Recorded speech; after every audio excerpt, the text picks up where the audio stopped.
Earlier, I had the chance to speak with Thomas Lee, managing partner and the head of research at Fundstrat Global Advisors. We touched on the Fed as well as El Salvador and if the recent pullback in Bitcoin could amount to another crypto winter. Have a listen.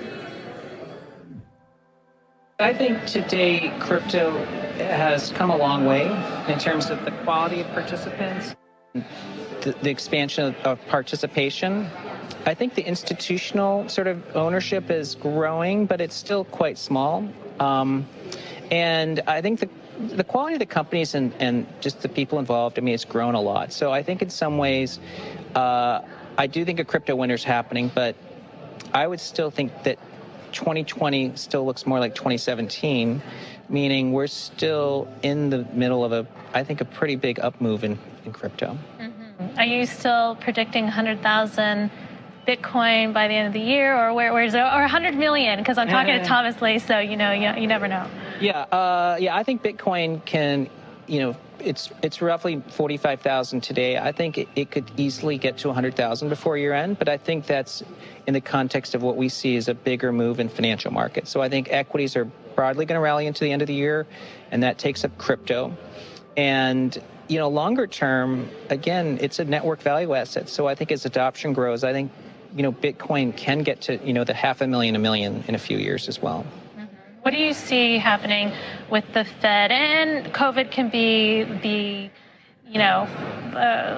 surprise. We don't know what's going to happen with COVID. But the Fed has been talking about tapering, and we have central banks around the world talking about it, but slowly moving towards it perhaps. But how do you think that will impact markets? Yeah, I think the easiest way we think about what the Fed's going to want to do is, one, we're only 1 year into an expansion. So it's really early for the Fed to try to normalize policy. And I know investors are kind of, think it's appropriate because there's inflation risk. But COVID is still uncertain, and it affects how companies are making decisions. It's affecting policymakers, and it's certainly affecting what the Fed's doing. So, we're in the camp that the Fed's more dovish than the market realizes because the Fed's uncertain. And an uncertain Fed is actually good for markets because a dovish Fed means financial assets can still go up. And so for companies that you're advising who are entering the crypto space, we're hearing a lot about funds and Algorand, Solana being developed. What are you advising them in terms of should they be still going into Bitcoin or exploring some altcoins? When we talk to institutions and they want to think about their exposure, they're still going to take an approach that has broad exposure. So owning Bitcoin and Ethereum make a lot of sense, but there's a lot of great projects out there, including Solana. And, believe it or not, many are interested in also getting involved in the very earlier stages of things that are either DeFi related or NFT. So I think there's broad interest. It's just, there's a lot of noise and there's a lot of opportunities. And I don't think they expect to have the same returns that they get in equities, which means they might have more projects fail, but the potential return is much greater. And when you hear of countries like El Salvador making Bitcoin legal tender, we have Ukraine talking about making Bitcoin legal tender. What are your thoughts when you see that emerging? It's important to watch, but it's fraught with a lot of problems because some of these nations have a dollarization issue, or they're highly in debt, or their regime isn't considered stable. So it raises the risk of either money laundering or being home to, people who are trying to escape FinCEN and regulation. So I think it's got a mixed effect. But over time, if it can actually bring some of these nations and maybe the citizens out of poverty or democratize finance, it's actually a good thing. So I think it's just worth watching. Okay. We also have the SEC Chair Gary Gensler appearing before the Senate on Tuesday. What are you anticipating coming out of the regulators in the United States as they start investigating DeFi, even Coinbase in their crosshairs? It's very difficult to predict what regulators will do. They tend to watch, take a lot of notes. They don't have to be in a rush. And then when they make a decision, it's going to be decisive. So I think one of the best things that the industry should do is try not to antagonize regulators, but it's very uncertain. And Gary Gensler, is very educated on crypto. I mean, so it's not as if he doesn't understand the space. Right. Everyone thought, well, he taught courses on blockchain cryptocurrencies at MIT. Everyone thought that he would be crypto friendly.